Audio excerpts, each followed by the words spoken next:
Have you ever felt really drained by a friendship, but you can't pull away because you feel guilty?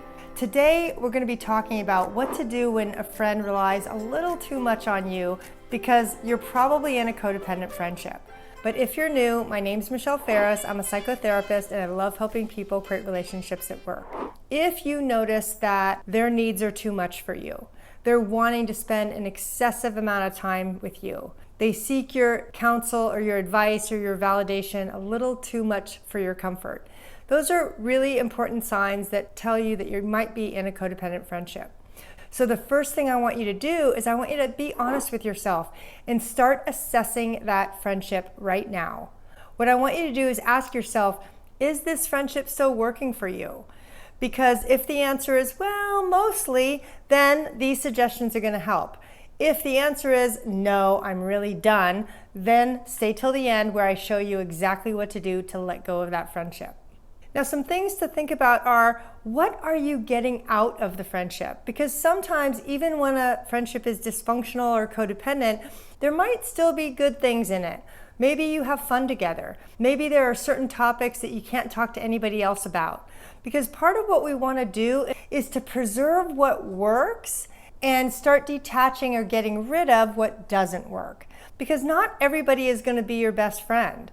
In fact, that's a lot more realistic than trying to get a friend to be more than they are. The next question I want you to ask yourself is, what part feels really draining? Because that's also going to tell you where the work is. Because if you're saying, you know what, I really don't want to talk about problems all day long, your boundaries are probably going to revolve around that issue and making sure you're taking care of yourself. Now, as you're looking at your friendships, you're going to need to pay attention to that inner knowing and intuition that we all have. Because even as you're listening to me right now, if your gut is saying, I'm really done, or you know what, I am mostly done, but I really want to give it one last try, far out. But I want you to pay attention to what your body and that intuitive knowing that we all have is trying to tell you. Because assessing the friendship isn't about blaming them or taking their inventory about how needy they are. It's about you taking care of yourself and being honest about what is going to work for you in a friendship and what isn't going to work.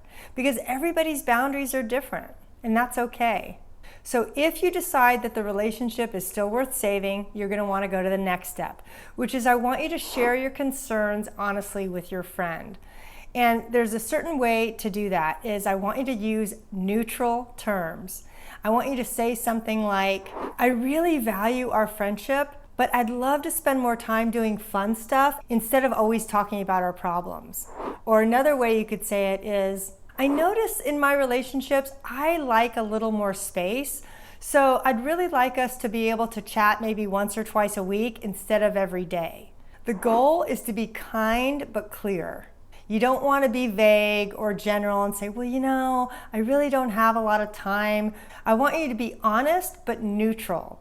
I don't want you to make it all about their behavior, because one thing about codependent people that I know personally from experience is that we're really sensitive to feedback. And it can be really hard when somebody tries to end a friendship or change it in any way, because I know for me, I saw that as a threat. I did not want anything to get in the way of me staying connected. And it took a long time in my recovery before I realized that was actually what I needed to do myself, is to not be globbing on to other people for my own happiness. So the reason I say that is because their reaction is going to be much more about them and their own codependency than it is about you. As long as you're kind but clear, you're good. Because many of us who struggle with codependency have a really hard time hearing any kind of feedback. And we may even misinterpret what the person's saying and assume the worst, because sometimes that's been our experience growing up. We don't hear someone's words as kind and loving, we hear them as critical. But I'm telling you that because I want you to be able to let go of their reaction. Their reaction is not your responsibility to handle or fix. Now, part 2 of this is you need to follow up sharing your concerns with setting boundaries. So for instance, if one of your concerns is, I need more time, then you back that up by spending less time with them, by not being as available. I don't want you to ghost them and never respond to them, but maybe take a day or two to respond instead of immediately responding to a text or a call. To be fair, this is going to be uncomfortable for you and for them. That's why sometimes it can take a lot for us to be willing to do this in our friendships, because it could create some tension or some discomfort for you and them. But that's also part of healthy friendship, is to be willing to speak your truth and see where it goes. If you've ever had a codependent friendship, say me too in the comments. I'm right there with you. This video is going to help. Now the next step is I want you to watch their response to you sharing your needs and setting boundaries. Because if they start blaming you, become a pile of tears, get into a shame spiral, and can't look at their behavior because it's too painful, then of course you want to have compassion, but again, I don't want you to take responsibility and try to fix their feelings. In my codependency recovery, I needed my pain to heal. And that may be the gift in you setting boundaries. It's going to give that other person a reality check of what the friendship really is. On the other hand, if they respond by saying, gosh, I know I'm super needy, I'm really working on that, I'm starting therapy, I'm going to Al-Anon now, that's a really good sign. Because if they are hurt, but they are able to see aspects of their own behavior, then that to me is a really good sign that that friendship may be able to grow and change over time. Now, what do you do if they can't respect your boundaries? If they keep contacting you even though you've asked for more space?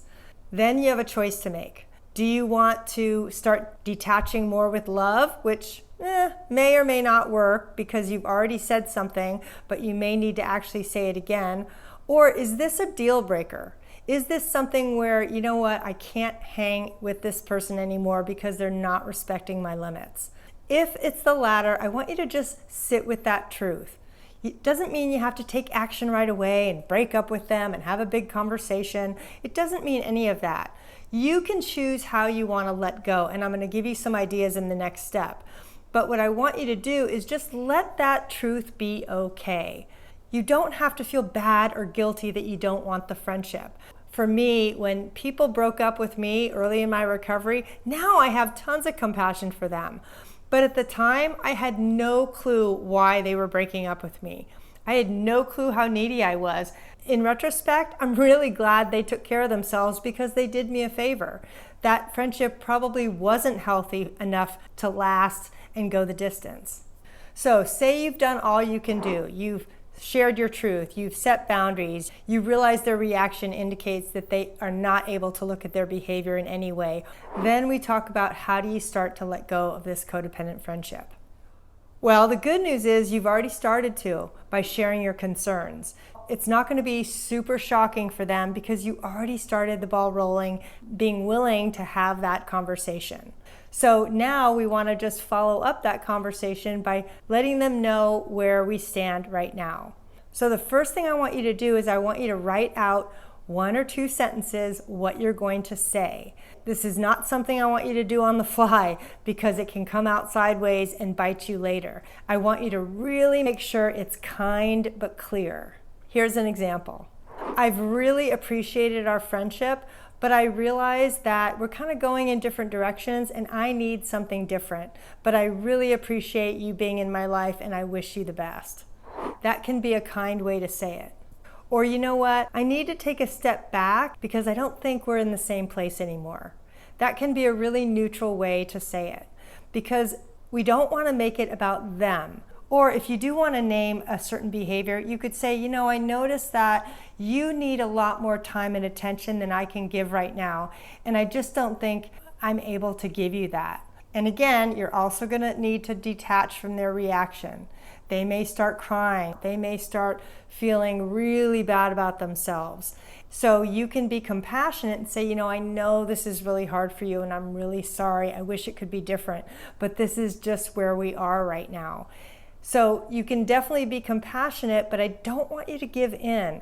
I want you to let them have their pain, because believe me, when my friend broke up with me, I think 7, 8 years ago, it was the best thing that could have ever happened to me. I got to learn what I needed to do to really deepen my recovery and have the kind of relationships that I've always wanted, because I had to have one with myself.